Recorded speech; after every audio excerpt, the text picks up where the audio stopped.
Hello seventh class. आज मैं आपको chapter number 12 the constitution and the preamble इसकी बुक एक्सरसाइज समझाऊंगी। इसमें मैं आपको मैच द फॉलोइंग से शुरू कर रही हूँ। इसमें आप देखेंगे स्क्रीन पर आपको डायरेक्टली आंसर्स दिख रहे हैं। ये ध्यान रखें, ये जो मैच द फॉलोइंग में जो डेट्स दी हुई हैं ये बहुत ही इंपॉर्टेंट डेट्स हैं, तो इनको आपको ज़रूर प्रैक्टिस करनी है। सबसे पहली डेट है आपकी 1946। 1946 को क्या हुआ था? The first meeting of the constituent assembly was held, कि पहली मीटिंग कॉन्स्टिट्यूएंट असेंबली की वो हुई थी। नेक्स्ट है 1947 में क्या हुआ था? इंडिया बिकेम इंडिपेंडेंट, इंडिया आज़ाद हुआ था।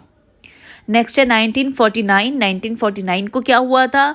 The constitution of India was passed, कि हमारा देश का जो कॉन्स्टिट्यूशन है वो पास हुआ था। नेक्स्ट है 1950। 1950 को क्या हुआ था? कि India became a sovereign democratic Republic, कि इंडिया जो है एक सोवेरियन डेमोक्रेटिक रिपब्लिक कंट्री बना था। नेक्स्ट है 1976। 1976 में क्या हुआ था? The constitution of India was amended, कि कॉन्स्टिट्यूशन ऑफ इंडिया को अमेंड किया गया था। अमेंड मैंने आपको बताया, जब कुछ चेंज करना होता है कॉन्स्टिट्यूशन में तो उसको बोला जाता है अमेंडमेंट। तो सबसे पहला चेंज कब आया था? 1976 में। अब आ जाते हैं चूज द करेक्ट आंसर में। India one freedom from British, French, Portuguese rule on 15 अगस्त 1947, कि 15 अगस्त 1947 को भारत को किससे आज़ादी मिली थी? ये तो आप सबको पता ही होना चाहिए। इसका आंसर है ब्रिटिश, हमें ब्रिटिशर्स से आज़ादी मिली थी। नेक्स्ट है the chairman of the constituent assembly of India was, कि कॉन्स्टिट्यूएंट असेंबली के जो चेयरमैन थे वो कौन थे?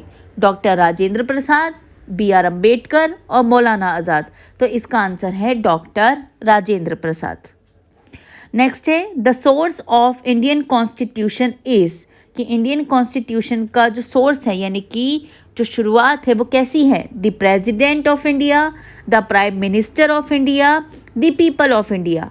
तो इसका आंसर है द पीपल ऑफ इंडिया, हम भारत के लोग, यहाँ से शुरू होता है।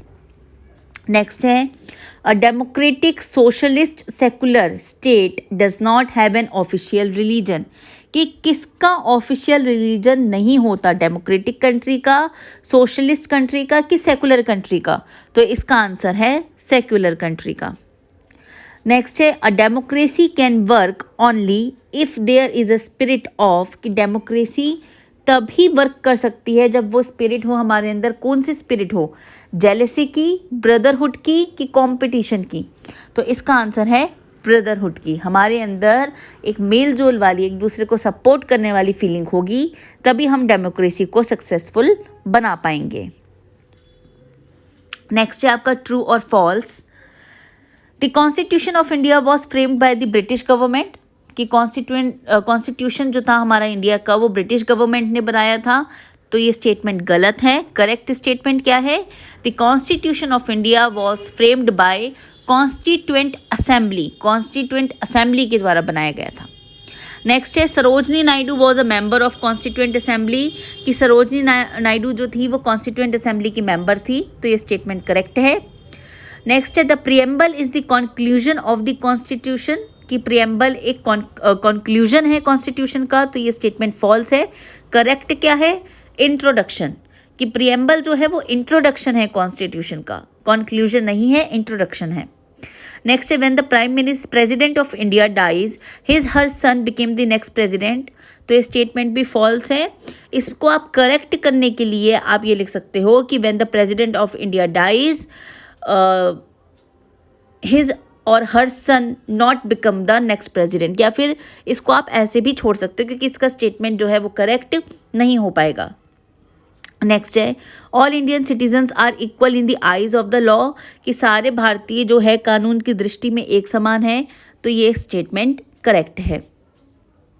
अब आ जाते हैं फिल इन द ब्लैंक्स। आप यहाँ पे देखिए फिल इन द ब्लैंक्स जो है वो फिल नहीं कर रखे हैं, तो मैं आपको आंसर बताती जाऊंगी जिससे कि आपको दिक्कत ना हो। तो सबसे पहले constitution of India was framed by the, ये तो मैंने अभी आपको बताया, कॉन्स्टिट्यूएंट असेंबली, कॉन्स्टिट्यूएंट असेंबली के द्वारा फ्रेम किया गया था। नेक्स्ट है the preamble tells us about the dash of the constitution, कि प्रीएम्बल हमें क्या बताता है? Introduction of the constitution, the dash of the state and it's main dash it tells about, इसमें सबसे पहले आएगा, सॉरी बेटा, the preamble tells us about the source of the constitution, उसके बाद the nature of the state and it's main objectives. सबसे पहले आएगा सोर्स, उसके बाद आएगा नेचर और लास्ट में आएगा ऑब्जेक्टिव। नेक्स्ट है सोशलिज्म इन्वॉल्व्स, सोशलिज्म जो है वो इन्वॉल्व है fair distribution of the country's wealth among all sections of the people. पहले में आएगा फेयर डिस्ट्रीब्यूशन और सेकंड में आएगा all sections of the people.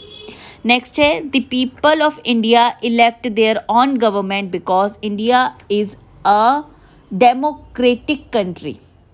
यहाँ पे जो है डेमोक्रेटिक कंट्री है, इस वजह से हम लोग अपनी मर्जी से जो है अपना प्रतिनिधि चुनते हैं।